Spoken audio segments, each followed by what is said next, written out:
the GMOs. So I put the non-GMO at the bottom of the trough and the GMOs at the top, so they had to eat the GMOs in order to get to the good stuff. Same with pigs, avoiding GMOs when given a choice. One farmer said, he went to a friend's place, the friend said, watch this. He called the pigs, they all come running. He scooped up some corn, threw it out there, and they all looked down, looked at the corn and looked up like, what, are you kidding? And then he reached into another trough and threw it over there, and all the pigs went over there and ate it up. And the guy said, what's with that? He said, those are GMOs. Geese eating soybeans year after year in a certain place.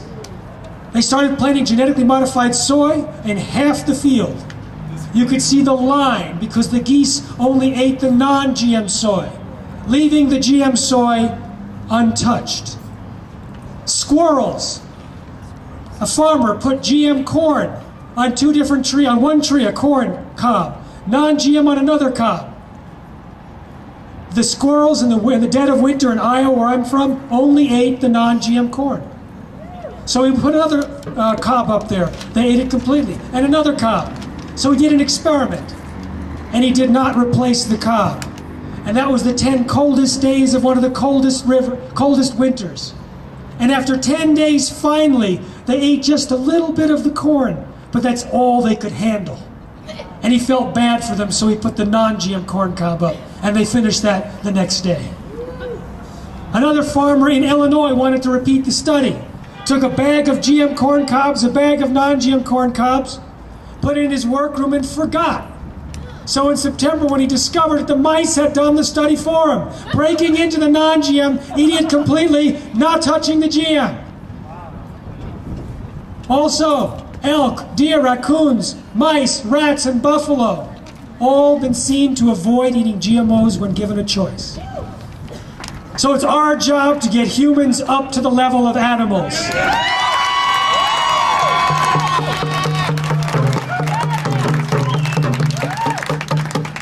And you know, the animals are rooting for us.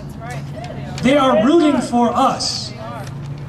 You know, the main thing that animals eat in the United States, the livestock, is Roundup Ready crops. Roundup was patented originally as a chelator. It hugs nutrients and doesn't let them go. It does not actually kill a plant directly in sterile soil. It creates a perfect storm that reduces the plant's ability to defend itself by denying it important nutrients. Then it promotes diseases in the soil which overrun the plants. And so the Roundup Ready crops have less nutrients. And so the animals who eat the Roundup Ready crops have less nutrients. And veterinarians are sending the organs of these sick and dead animals for evaluation and finding no detectable manganese, universally low levels of manganese, low levels of zinc. The animals are starving for nutrients. 184 million pounds of glyphosate was sprayed in 2007. It holds on to those nutrients for years, pulling them out of the food supply, which is already depleted. We eat the plants, depleted of nutrients. We eat the animals that are starving for nutrients. And we eat the Roundup, which is stored in the soybean, in the corn, which is now linked to birth defects and to cancer and to lower sperm counts and abnormal sperm and endocrine disruption. And it is taking over our food supply. And now alfalfa. Not only 7% of the acreage in the country of alfalfa is sprayed with herbicide, and they want to make it Roundup Ready to spray more. So the animals are looking out asking for us to win this fight. And so too are the microorganisms inside our own gut.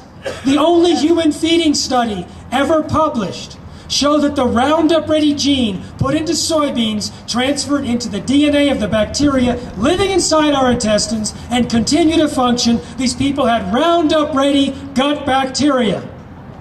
Long after we stop eating GMOs, we may still have these foreign proteins produced continuously inside of us. So what happens if we eat a corn chip that makes the Bt toxin that breaks open the stomach of insects and kills them? What if we eat the Bt corn chip and the gene that creates the Bt also transfers and turns our intestinal flora into living pesticide factories? It may already be happening. In fact, last week, while speaking in Toronto, the day I was speaking, I opened my email, new study, Bt toxin found in the blood and fetuses of pregnant women in Canada. And it's not just Canada. So we have the Bt toxin inside of us. We have perhaps the Bt gene, certainly the Roundup Ready gene, inside of us. Our own gut bacteria is asking for us to win this fight. And, you know, it's interesting that Monsanto said during the Percy Schmeiser lawsuit, when Monsanto's canola ended up contaminating his farm, he said all they had to do was tell us and we would have come and removed our genes, our seeds, from his farm. Well, Monsanto, remove your genes from our intestines.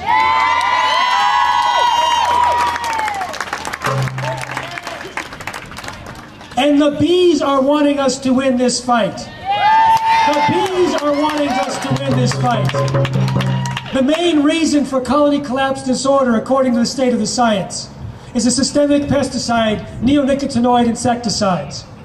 The reason why they're in high concentrations is because of GMOs. They created Bt toxin to kill the rootworm, but it wasn't kicking in for a few weeks.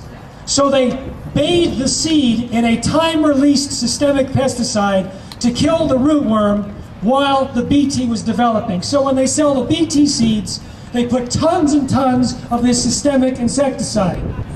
And then as it's growing in the first days and weeks, the systemic pesticide is spread throughout the plant. But in the mornings, it's secreted onto the liquid that finds its way in drops on the plants.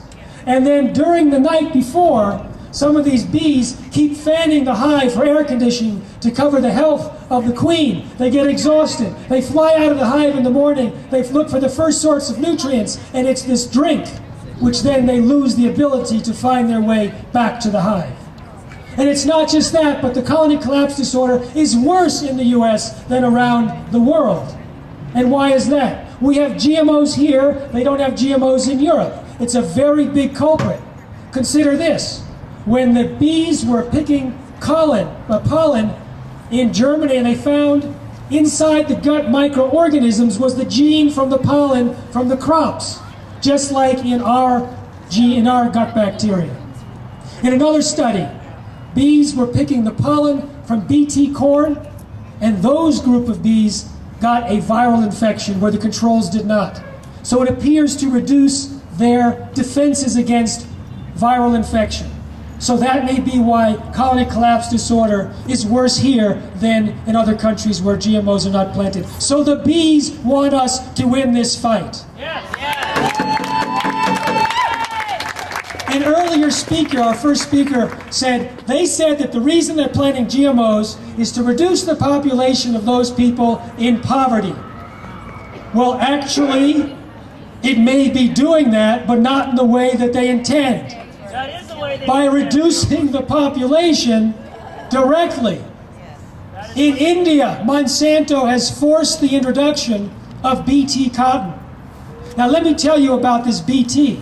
Monsanto says Bt is safe. Organic farmers use Bt from soil bacteria. It has a history of safe use. It only affects certain insects, not humans or mammals. But they ignore the peer-reviewed published studies that show about 500 people in the Pacific Northwest, when they were sprayed with Bt for gypsy moths, developed allergic and flu-like symptoms. Some had to go to the hospital. The Bt in the crops is thousands of times more concentrated. It's designed to be more toxic. Now farm workers in India who pick the cotton are getting the same allergic and flu-like symptoms as the people who got sprayed in Washington and Vancouver.